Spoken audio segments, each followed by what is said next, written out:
Hey, what's going on, you guys? So, for today, I am going to show you how to create a Netflix account. So, this is going to be easy and straightforward, so let's jump to it.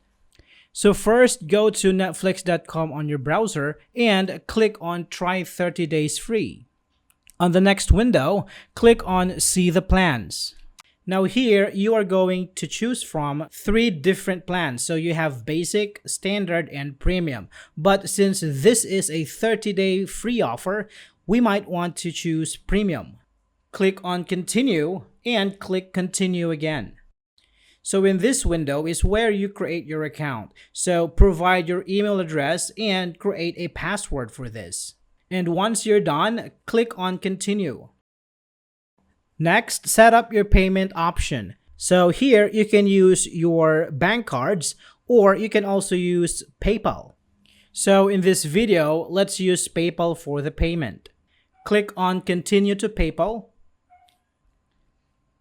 and then provide your PayPal credentials.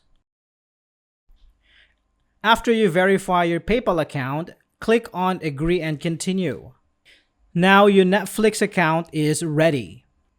So that's it for this video, guys. I hope this is helpful for you. Thank you for watching and see you next time.